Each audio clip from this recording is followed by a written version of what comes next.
Menas. Sahabat, masalah importasi baja yang terus membanjiri pasar Indonesia ini memang bikin pusing kepala. Jadi bagaimana kita membangun kemandirian dari industri baja Indonesia? Ini ada catatan menarik dari Bapak Dr. Insinyur Haidar Alwi mengenai jurus pamungkas mengendalikan banjir baja impor yang tak kunjung surut. Nah, begini catatan dari beliau. Sahabat, serbuan baja impor yang mengancam keberlangsungan baja nasional telah menjadi masalah yang tak kunjung selesai selama bertahun-tahun. Sejumlah regulasi yang diterbitkan pemerintah dan peningkatan kualitas maupun harga pokok lokal yang bersaing tidak mampu membawa dampak berarti karena baja impor tetap membanjiri pasar dalam negeri. Berdasarkan data Badan Pusat Statistik, nilai impor besi dan baja yang masuk ke Indonesia sepanjang semester 1 tahun 2021 mencapai 5,3 miliar US dollar. Angka ini mengalami peningkatan sebesar 51,58% bila dibandingkan dengan periode yang sama tahun 2020, sebesar 3,5 miliar US dollar. Capaian ini bertolak belakang dengan target menurunkan nilai impor besi dan baja sebanyak 50% di tahun 2021. Sedangkan data Kementerian Perdagangan menunjukkan bahwa tren impor besi dan baja selama 5 tahun terakhir, di tahun 2016 sampai tahun 2020, rata-rata mengalami peningkatan sebesar 4,83%. Dengan menggunakan tren jangka panjang tersebut sebagai salah satu indikator untuk mengukur kinerja, maka pemerintah telah gagal, boleh dikatakan, menekan laju impor besi dan baja.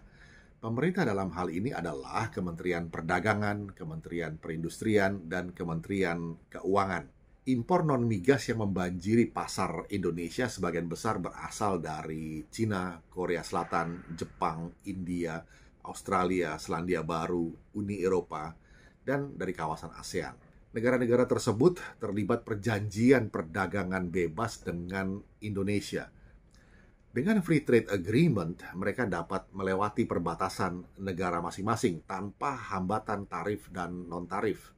Risikonya memang adalah kebanjiran barang impor dumping atau subsidi yang harganya ya tidak wajar.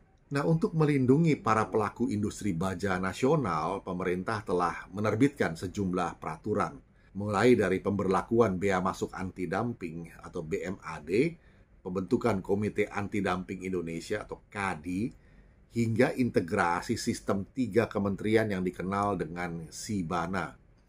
Industri baja nasional pun terus melakukan perbaikan dari sisi kualitas dan harga produknya yang bersaing secara global.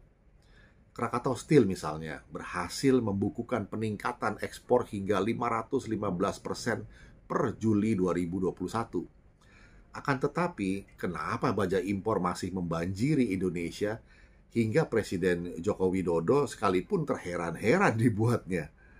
Entah karena melemahnya pengawasan dan kurang maksimalnya penegakan aturan, atau mungkin karena impor baja telah menjadi lahan para mafia untuk mengeruk keuntungan sebesar-besarnya.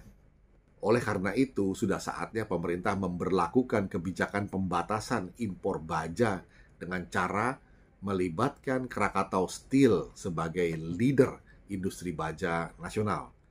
Tanpa mengabaikan peran 3 kementerian terkait, ke depan disarankan oleh Pak Haidar Alwi, diharapkan impor baja dilakukan melalui satu pintu, yakni Krakatau Steel. Selain baja impor yang masuk menjadi lebih terkontrol, sehingga ruang gerak para mafia menjadi lebih sempit. Kebijakan ini juga diyakini akan membuat industri baja nasional menjadi tuan di negerinya sendiri.